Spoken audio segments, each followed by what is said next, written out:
The day I got thrown out of my own building by my own security guard. I didn't argue. I didn't raise my voice. I just stood there on the sidewalk in the freezing cold, wearing torn clothes that smelled like someone else's life. And somehow, I smiled. Because he had no idea. None of them did.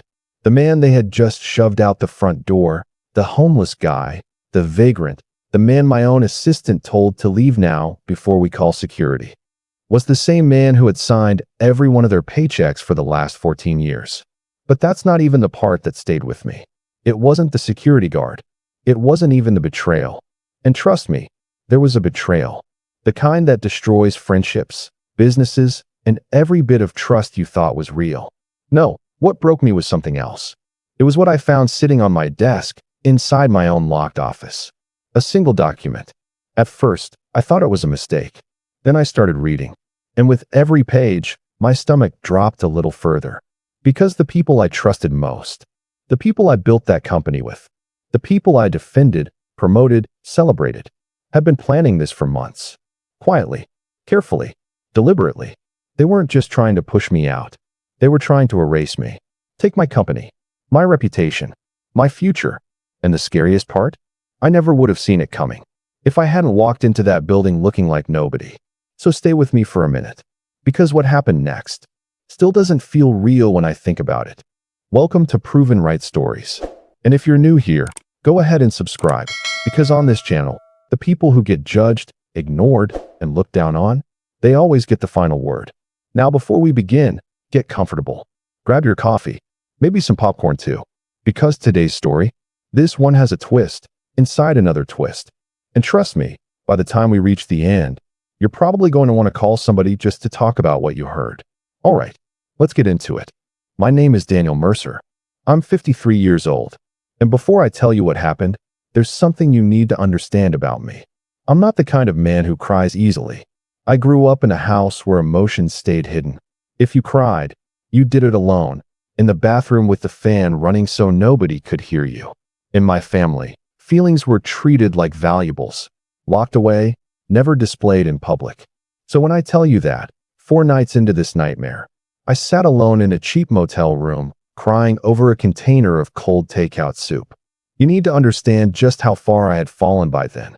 Because I wasn't born into success. I built everything I had from scratch. And I mean that literally. Mercer Supply Group started on a folding table in my garage. Not a fancy office.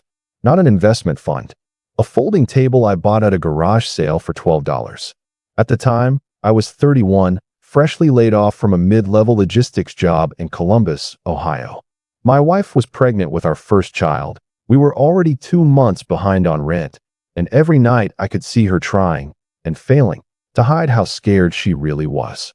I had one old laptop, one client, a small hardware chain that needed help with regional distribution, and a stubborn belief that if I worked hard enough, eventually something would break my way. For 3 straight years, I worked 18-hour days. I missed birthdays. I missed family dinners. I missed moments with my kids that I can never get back. And over time, I made peace with that the same way people make peace with regret, slowly, quietly, and never completely. But the company grew. By the time I turned 40, Mercer Supply Group had 200 employees and 4 regional offices. By 45, we doubled in size.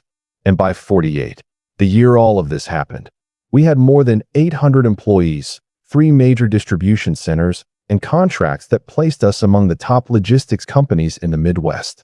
I had made it. After decades of sacrifice, I had actually made it. And then, on one completely ordinary Tuesday evening, everything I thought I knew about my company, my employees, and my closest friend started coming apart. Quietly at first. It began with an email. No subject line. Anonymous sender. Just 3 short sentences. Mr. Mercer, the things being said about you inside your own company would break your heart. Someone has to tell you. That was it. I read those lines 4 times in a row. Then I forwarded the email to Richard Holt, our head of operations, a man I trusted enough to promote 3 different times in 6 years. 40 minutes later, he replied, "Disgruntled employee. We get these occasionally. Nothing to worry about, Daniel. The culture here is strong." And honestly, part of me wanted to believe him. But the email planted something in my mind. a feeling I couldn't shake, because there was something Richard didn't know. 3 weeks earlier, I'd been walking back from the parking garage late one night after finishing paperwork. As I passed the second-floor conference room, I noticed the door was cracked open. I wasn't trying to listen. I was just walking by. But then I heard two voices I recognized immediately. Richard's and Gary Ellison's. Gary wasn't just my business partner. He'd been my friend for 22 years. He gave a toast at my wedding. I held his daughter in my arms the day she was born. I only caught about 12 seconds of the conversation before I kept walking. But those 12 seconds never left me. Because I heard Gary say, "You won't know until it's already done." That's the whole point. I didn't know what it was, but I knew one thing for certain. The voice quietly laughing afterward was Richard's. That I told my wife, Patricia, everything on a Thursday night. The email, the conversation I overheard, the laugh. She sat across from me at the kitchen table and listened without interrupting, which, if you knew Patricia, would tell you immediately how serious she thought this was. When I finally finished, she stayed quiet for a long moment. Then she looked at me and asked, "What do you want to do?" And I said something that sounded insane the moment it left my mouth. "I want to go back inside as nobody, and I want to find out what's really happening in my company." She gave me that look, the one she always gives me when she knows I'm about to make a decision that can't be undone. "How long?" she asked. "1 week. She nodded once. Then she said something I still think about to this day. "Then be someone worth coming back as." So I prepared. For 2 weeks, I built a version of myself the world would ignore. I bought worn-out clothes from a Goodwill store in a town where nobody would recognize me. I stopped shaving, started wearing an old baseball cap pulled low over my face. I rented a room at a cheap motel 12 minutes from the office under a different name and paid cash for everything. By the end of it, I didn't look like Daniel Mercer anymore. I looked like a man the world had stopped noticing. And on a cold, gray Monday morning in early April, I walked into the lobby of the company I had built with my own hands. The security guard at the front desk was Marcus. I remembered hiring Marcus 6 years earlier. He once showed me a picture of his daughter on her first day of middle school. His wife brought peach cobbler to our company picnic 2 summers in a row. Marcus looked at me for maybe 3 seconds before saying, "Sir, this is a private facility. I'm going to need you to leave." I asked if there was any temporary work available. Day labor, warehouse help, anything. He reached for the phone. "If you don't leave right now, I'll call the police." So I left, and I stood there on the sidewalk in the cold, breathing in the air, letting the reality settle into my bones. The man who hired him had just been thrown out of his own building. And the strange thing was, I didn't blame Marcus. He wasn't cruel. He just didn't see me. Because people who looked the way I looked that morning, tired, unshaven, worn down by life, become invisible. Society doesn't see them as people to care for. It sees them as problems to remove. I had understood that intellectually for years, but standing there outside my own building, that was the first time I truly felt it. I stayed on that sidewalk for 4 full minutes. Then I pulled my cap lower, walked around to the loading dock entrance, and went back to work. Over the next 5 days, I got inside my company through 4 different entry points. One day I came in through a staffing agency as temporary warehouse labor. Steel-toe boots, safety vest, clipboard in my hand. Nobody looked twice at me, and I learned something during those 5 days. Invisibility is the most powerful listening tool in the world. People say unbelievable things around someone they think doesn't matter. In the second-floor break room, I started hearing stories that made my stomach turn. A manager named Stephen Poole, someone I had personally promoted 2 years earlier after glowing performance reviews, had turned his department into a private kingdom. He spoke to employees like they were beneath him, took credit for their ideas in meetings, blocked internal transfers to keep good workers trapped on his team.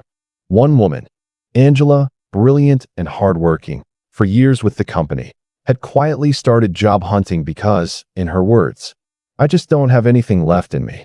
And nobody above Stephen seemed to notice. Or worse, they noticed and decided his numbers mattered more than the people under him. Both possibilities made me furious for different reasons. On the 3rd day, I made it up to the 4th floor during a shift rotation and slipped into an empty conference room just to think. I sat there alone for maybe 20 minutes, replaying everything I'd heard, trying to connect the pieces. That's when she walked in. Her name was Diane. She worked in the mailroom and had been with the company for 11 years. And here's the painful part. I knew her name from HR reports, but I realized, with a sudden wave of shame, that I had never actually spoken to her once in all those years. Not once. She was delivering inter-office mail when she spotted me sitting there through the glass wall. She could have called security. Instead, she knocked gently on the open door. "Hey," she said. "You okay? Need anything?" I told her I'd been looking for work, that things had been rough lately. And then she sat down across from me. What happened over the next 20 minutes is difficult to explain properly because it sounds so small, but it meant everything. She treated me like a human being, not a nuisance, not a threat, not something to manage or remove. A person. She told me about a shelter nearby that had a job placement program, wrote the address down on a post-it note, told me which staff members actually cared and which ones were just collecting paychecks. You could tell she'd done this before, that this wasn't an act of charity for her. It was simply who she was. And when she got up to leave, she reached into her jacket pocket, pulled out a folded $20 bill, and placed it on the table in front of me. No speech, no awkward pause, no performance. Just, "Get yourself something warm." And then she walked away.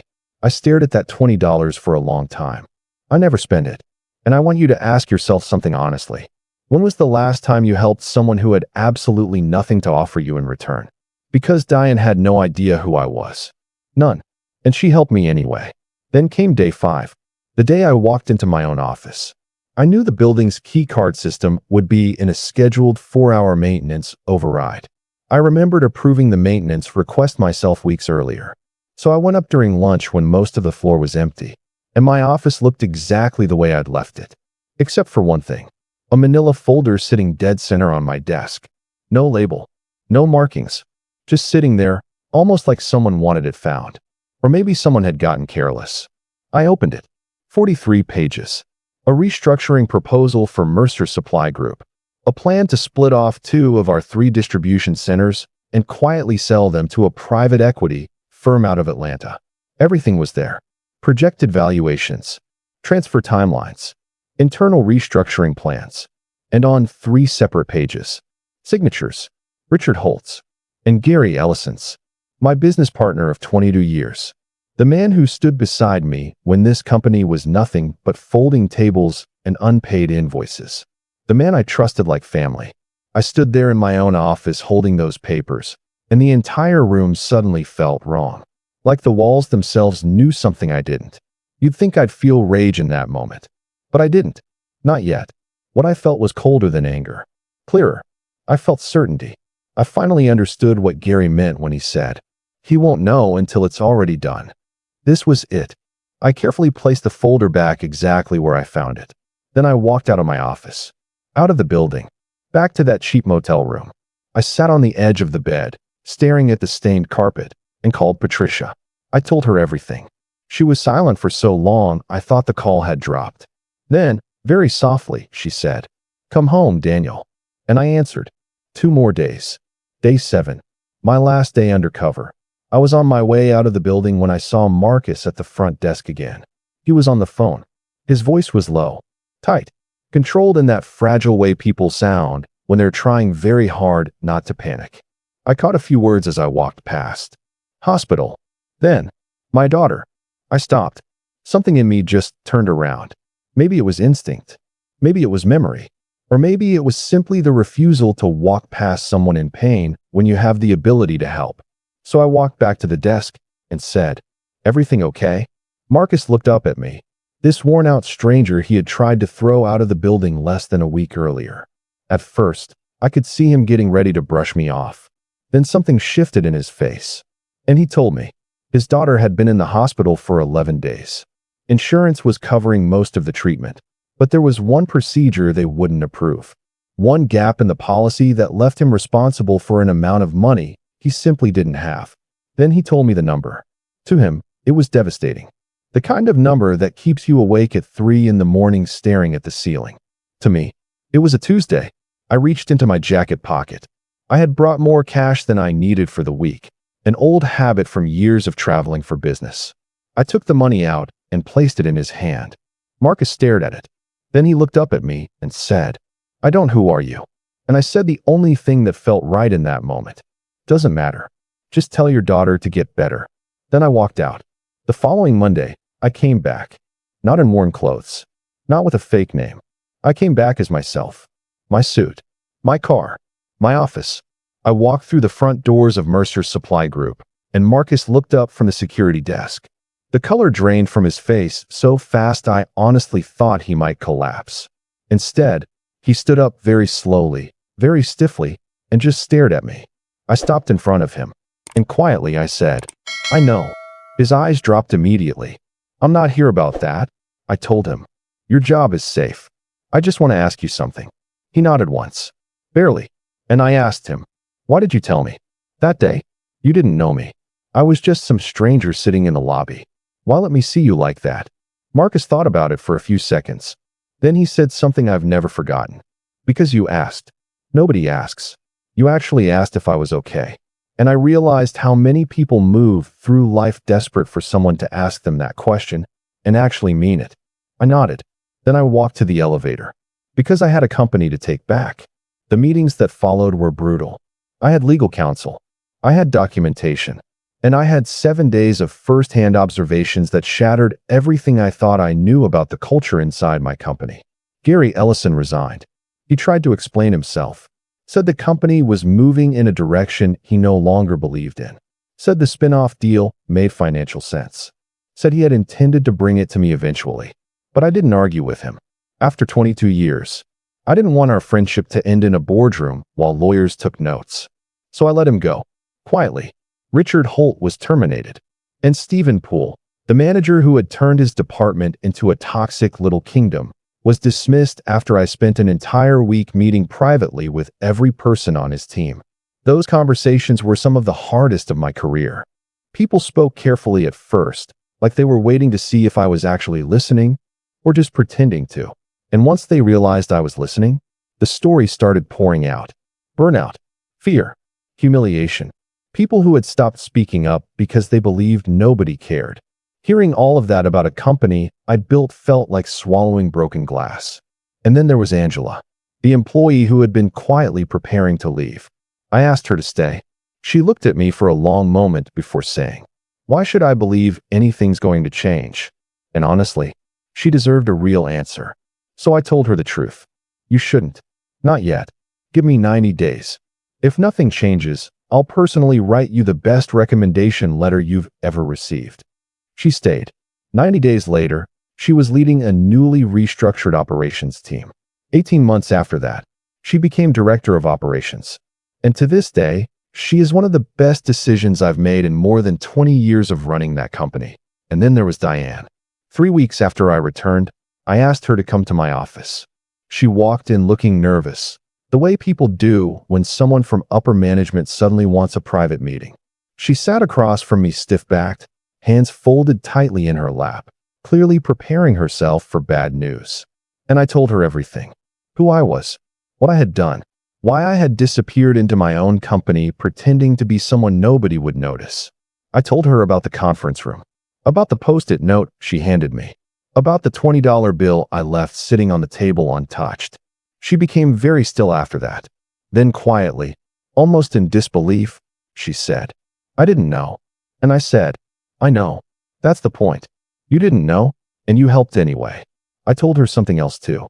That during that entire week, she had shown more genuine kindness to a stranger than many people in that building showed to their own coworkers every single day. For a moment, she just sat there in silence. Then she asked, "What happens now?" And I leaned forward and said, "Now I want to build something real. Not a publicity stunt. Not one of those corporate charity programs companies use to make themselves feel compassionate once a year. I wanted a real support pipeline for people who had fallen through the cracks. Employment access, housing resources, emergency assistance, something practical, something human, something that actually mattered." And then I told her, "I want you to help me build it." She looked genuinely confused. "Why me?" And I'll never forget my answer. "Because you already know how to do this. You've been doing it for free for years. I'm just finally admitting I should have noticed sooner." That program launched 8 months later. And Diane didn't just help design it. She runs it. 6 months ago, she became a partial equity stakeholder in the division. The same woman who spent 11 years quietly working in a mailroom, overlooked, underappreciated, and forced to fight for every raise she ever received, now owns part of something she helped create. And every morning when I walk into that building, I think about that $20 bill sitting on the conference room table. I never spend it, because it never really belonged to me. It was the purest act of generosity anyone had ever shown me.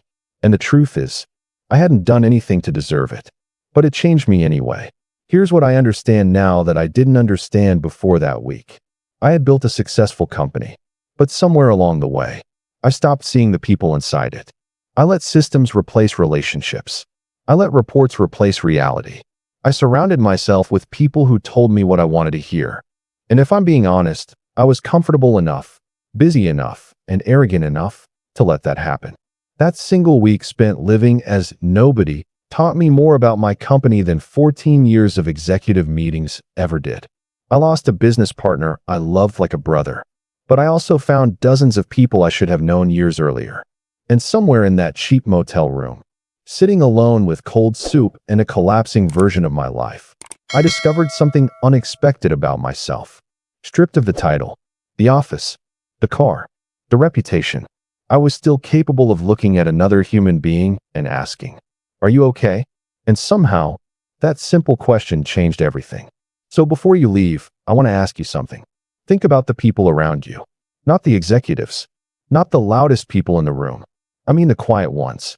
The people who show up every day, do their jobs, carry invisible burdens, and go home without anyone really noticing them. When was the last time you genuinely asked one of them, "Are you okay?" And more importantly, when was the last time you stayed long enough to hear the answer? Tell me in the comments. I read every single one, because most people never get a second chance to see clearly. And a lot of people go through their entire lives without ever realizing they've stopped seeing others at all.